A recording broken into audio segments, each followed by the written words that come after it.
Allez, tiens, je vous emmène au Palais des Congrès.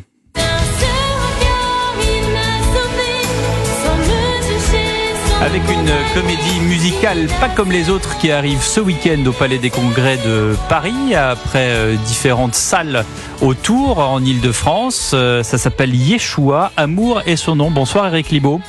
Bonsoir. Et vous avez pris le pari, et on se souvient que la route a été longue puisque vous avez, fait ça de vos mains.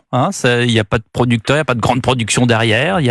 Vous avez construit tout ça pas à pas. Vous avez, chauffé plusieurs spectacles dans différentes salles autour de Paris. Et maintenant, vous arrivez au Palais des Congrès. C'est quand même, c'est immense. Il y a combien de places au Palais des Congrès ?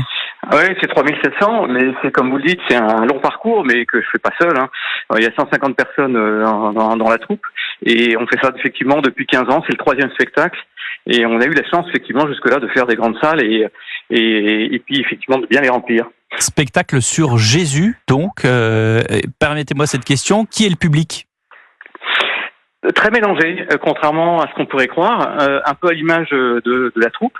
Parce que nous, ce qui nous intéresse, c'est vraiment l'ouverture, l'accueil, et donc de s'adresser à tout le monde, croyants, non-croyants. Et si vous venez voir le spectacle, vous verrez effectivement que des gens très différents, de tous horizons et de tout âge. C'est un spectacle pour tout le monde. Qu'est-ce qu'on y raconte dans ce spectacle ?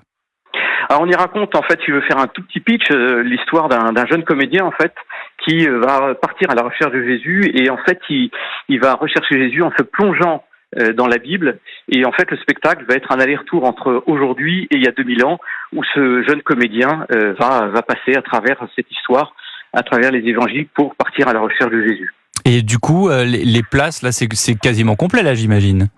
Oui, il y a encore des places, mais en tout cas, ça c'est déjà bien rempli, et voilà, il reste encore quelques jours, donc vous pouvez encore. Eh bien, merci beaucoup Éric Libaud d'être passé par Europe 1 pour parler de votre spectacle. C'est sympa, non, comme initiative, Louis de Ragnel? Moi, je trouve que c'est très sympa. Et puis, ce qui est très agréable, c'est que c'est beau, c'est très agréable, c'est plaisant à écouter, le petit extrait que vous nous avez fait écouter. Et puis, j'ai l'impression je l'ai pas vu, donc mais qu'il y a la transcendance, donc il y a du fond, quoi, c'est profond. Ça éveille un public large, comme on vient de l'écouter. Ça parle de la civilisation, ça parle de nous. Et puis, vous m'en parliez avant, Pierre. Ce qui est intéressant, c'est que ça marche, parce que ça a commencé dans des petites salles. Il y avait pas forcément un énorme budget, et puis il y a un succès, et donc. Et là, c'est la conséquence. C'est le triomphe. Jean-Claude Dacier, un petit mot. Oui, il faut probablement avoir une chanson ou deux qui entrent dans le ciboulot et n'en sortent plus. Je ne sais pas si ce sera le cas. Moi, j'ai pas vu le spectacle non plus. Je vais peut-être y aller samedi soir si on m'invite. Mais moi, je suis fasciné parce que ce sont toujours des aventures extraordinaires. Vous vous rendez compte qu'ils sont 150 ? Il faut faire les salaires à la fin de la semaine ou à la fin du mois.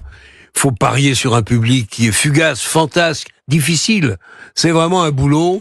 Il faut adorer ça, quoi. Et je souhaite pleine réussite parce qu'il le mérite. 25 et 26 mai, c'est-à-dire samedi et dimanche au Palais des Congrès de Paris. Merci Jean-Claude, merci Louis. Dans un instant, le journal de Maël Lassani à 20h. Et derrière, Catherine Ney et Olivier d'Artigol pour continuer à commenter l'actualité. À tout de suite sur Europe 1.